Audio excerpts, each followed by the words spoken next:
Hey, salut tout le monde, ça faisait longtemps. On va pas s'étarder un petit peu, mais comme vous avez pu le remarquer, le nom de ma chaîne a changé. Donc c'est passé de T6 Showman à Mark Master. Pourquoi? Tout simplement, j'en avais marre du pseudo T6 Showman qui m'a suivi pendant 4 ans depuis le début de mon autre chaîne YouTube.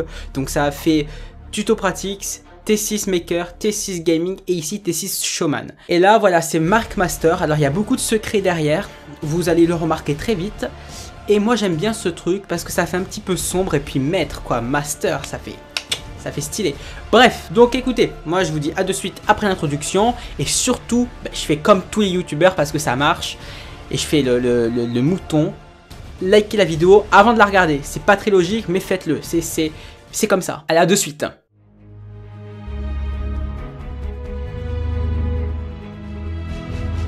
Alors aujourd'hui, je vais vous évoquer une histoire vraiment étrange sur un doppelganger. Oui, mais bon, qu'est-ce que c'est cette merde? Alors un doppelganger est un mot d'origine allemande qui signifie double fantomatique. Et il est utilisé pour parler d'un double parfois maléfique d'une personne vivante. Il faut savoir que certaines personnes célèbres ont déjà croisé leur double.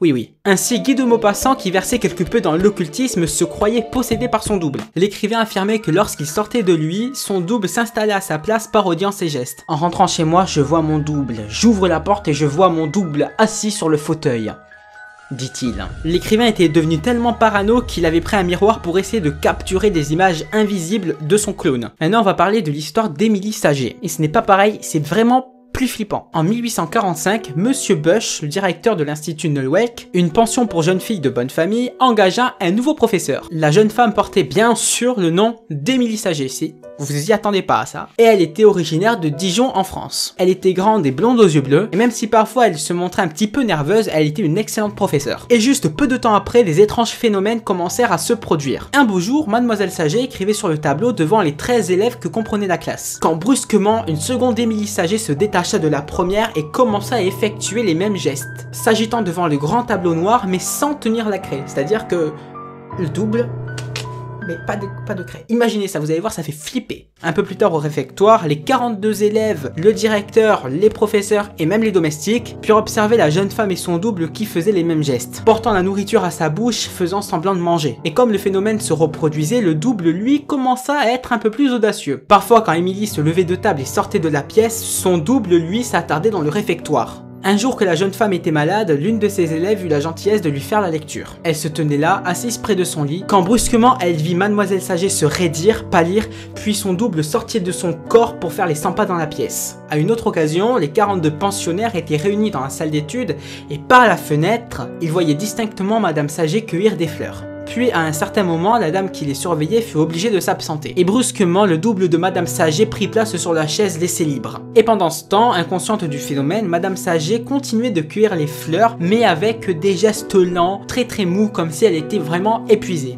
Bon, deux des élèves parmi les plus intrépides étaient tellement intrigués qu'ils s'approchèrent du fantôme et le touchèrent du bout des doigts. Elles sentirent alors comme une certaine résistance, comme celle qu'offrirait un léger tissu de mousseline ou de crêpe. Puis l'apparition disparut lentement, graduellement. Émilie Saget, qui était victime de ce surprenant phénomène depuis bien longtemps déjà, ne pouvait exercer aucun contrôle sur son double qui allait et venait selon son bon vouloir. Lorsqu'il sortait de son corps, elle ne se rendait compte de rien, même pas de l'affaiblissement qu'elle était visiblement victime. Et durant son séjour à la pension, elle fut la seule à ne jamais le voir. Et la seule chose qui l'alertait, c'est les témoignages des autres personnes qui disaient comme quoi elle était dans plusieurs endroits différents. Il n'y a que comme ça qu'elle le savait.